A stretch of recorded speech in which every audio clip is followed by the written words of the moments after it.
రండి కూర్చోండి. కూర్చుంటానండి. ముందు అమ్మాయిని పిలవండి.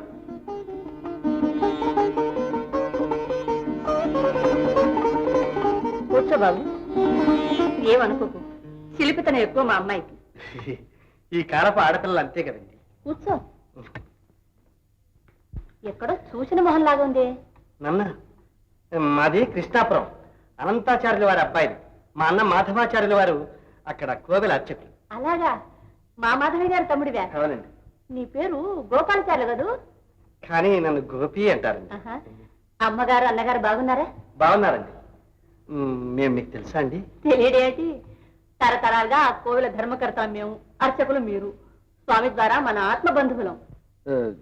ఏమండి, ప్రెసిడెంట్ శేషాద్రి గారు మీకు? మా అన్నగారే. మీరు ఆయన బంధువులను తెలియక లోపలికి వచ్చాను. సెలవు. అదేంటి బాబు? ఏమండి, మీ అన్నగారి పద్ధతులు నాకు నచ్చవు. సూటిగా నడిచే మనిషి కాదండి. ఆయన గురించి మా అన్నగారికి నాకు రోజు తగువే. మన్నించండి, మీ ఇంటికి వచ్చి మీ బంధువులు విమర్శించడం మర్యాద కాదు. వస్తా. ఆగు బాబు, నేనేం తప్పట్టుకో. నీ మనసులో మాట నిర్భయంగా చెప్పావు. నాకు చూచాయిగా తెలుసు, కర్ణాకర్ణిగా వింటుంటాను. కానీ మంచైనా చెడ్డైనా మమకారాలు పోవు కదా. అమ్మ, మీది నిండైన మనసు. మా అన్నగారు అమ్మగారు మీ గురించి అంత గొప్పగా ఎందుకు చెబుతుంటారో ఇప్పుడు తెలిసింది. కూర్చో బాబు, రాధ కాఫీ తెస్తుంది.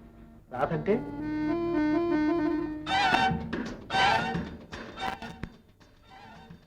పిల్లటి కాఫీ తీసుకోకూడదు. అదే పెద్దవారు మీరు చెబుతున్నారు కాబట్టి తీసుకుంటాం.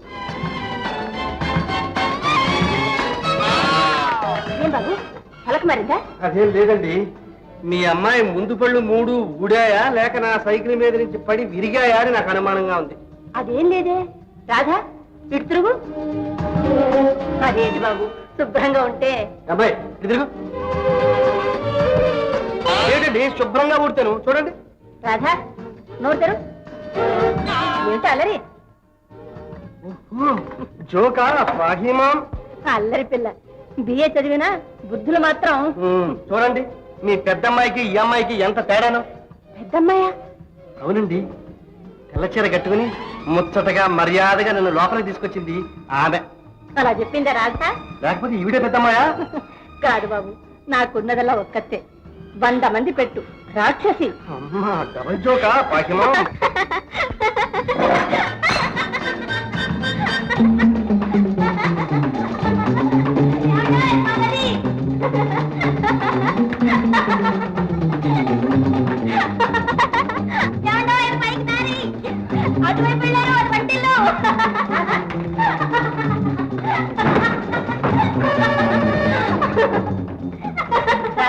ఏమిటి అల్లరి? స్వామి, ఏమిటా చిలిపితనం? ఏ చిలిపితనం? అదే ఆ వెన్న దొంగతనం. ఆ నైవేద్యం నా కొరకే కదయ్యా. అయితే మాత్రం మంత్రం శాంతం కాకుండా ముట్టుకుంటే ఎలా? అమృతమస్తు. ఇక నరగించు.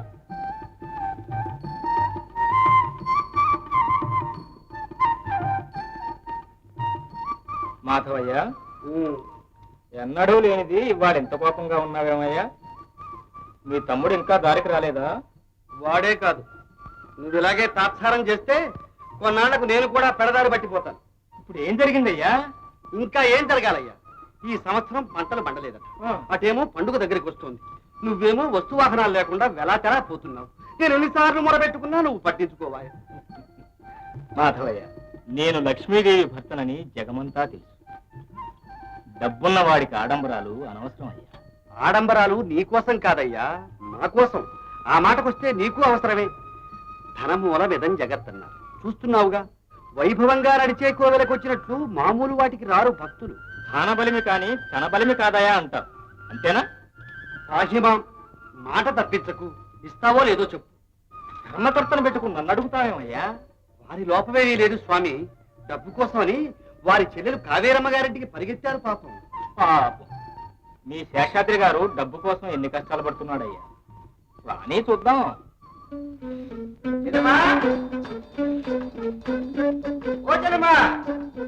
ఏమిటన్నయ్యా, అంతా బాగున్నారా? ఏం బాగులేమ్మా. నీ ధోరణి చూస్తే ఈసారి కూడా పంటలు బాగా పండినట్టు లేదే. పంట తెగుళ్ళు వచ్చి పంటంతా బూడిదైపోయింది. నానా గడ్డి కలిసి రైతుల నోళ్లు కొట్టి. అదేంటన్నయ్య నీతో నువ్వే మాట్లాడుకుంటున్నావు? నీతో కాదమ్మా ఇంతసేపు మాట్లాడింది.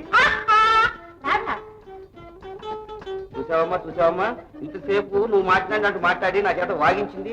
నా నాటికి అల్లరి మితిమీరిపోతుంది ఈవిడ గారికి. రేపు మా కోడలు అయితే ఇంకెన్ని తిప్పులు పడాలో. సత్య నీ కోడలు మాత్రం కాను, ఇస్తున్నాను. సీతయ్య కాఫీ. విన్నావమ్మా?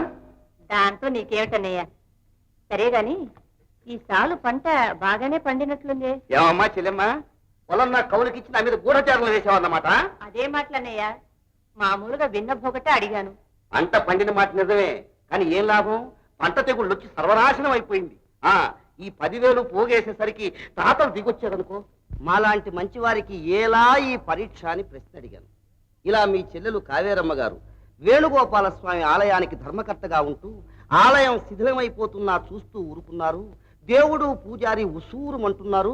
అయ్యయ్యో, నేను ఏనాడు కాదన్నాను? నిజమే, ఇంత పెద్ద మొత్తం అడగకపోవడం నా తప్పే. కానీ ఇప్పుడు తెలుసుకున్నానుగా. ఒక్క 10,000 ఉంటే ఆలయం భూలోక స్వర్గం చెయ్యొచ్చు అన్నారు. స్వామి ఈ సంవత్సరం పంటలు పండలేదు కదా అని నేనన్నాను. అదేమిటన్నయ్యా, స్వామి తర్వాతే మరొకటి. ఈ డబ్బు మనకొద్దు. ఈ 10,000 పట్టుకెళ్ళి కోవిల్ మరమ్మతు చూడు. పూజారి గారు ఏమడిగితే అది చేయించు. సరేనమ్మాయి, నువ్వు చెప్పినట్టే చేయిస్తాను.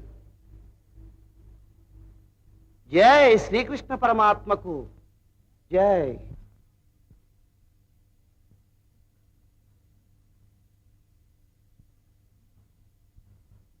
అందుచేత స్వామి నేను మనవి చేసేది ఏమిటంటే, ఏదో నీ దయవల్ల ఈ సంవత్సరం పంటలు బాగా పండాయి. మా వారి చేతి నిండా డబ్బాడుతుంది. నువ్వు కాస్త వారి మనసులో ప్రవేశించి నాకు ఆ రవ్వల నెక్లెస్ రవ్వల దుద్దులు చేయించేలాగా అనుగ్రహించు స్వామి.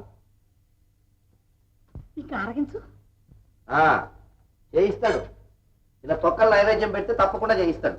అయ్యి నా మతి మరపు మండ చెప్తావే కాస్త అప్పుడే తురుమందిని కోపడతానేమోని. ఏమనుకోక స్వామి, మర్చిపోయాను. ఇదిగో ఈ పళ్ళు ఆరగించు. ఏమండి నెక్లెస్ చేయిస్తారు కదా? కాంతం, నీకు రాను రాను మతి మరుపు ఎక్కువైపోతుంది. నువ్వే కదటే మన నెక్లెస్ వద్దన్నది. నేనా ఎప్పుడన్నానండి? సరే, మా చెల్లెలు ఇంట్లో ఆ తులసికోట దగ్గర నాకు ఇప్పుడు నెక్లెస్ వద్దండి, అబ్బాయి పెళ్లికి చేయించండి అని నువ్వే అన్నావు. అలా అన్నానా? సరేలే స్వామి, నేను కాస్త మతి మరుపుదాన్ని. మా అబ్బాయి పెళ్లి త్వరలో అయ్యేటట్టు చూడు చాలు. నగలు ఆయన చేయిస్తారు. అయ్యగారు ఒక్కొక్కరికి ఇమ్మన్నది 1 రూపాయి, కానీ నేను దయదలిచి ఒక్కొక్కరికి ఇచ్చేది 2 రూపాయలు. కానీ ఇందులో రాసుకునేది ఆమె ఒక్కొక్కరికి 3 రూపాయలు. అయ్యగారు అడిగినా నేను అడిగినా ఒక్కొక్కరికి 3 అని చెప్పాలి. చిత్తం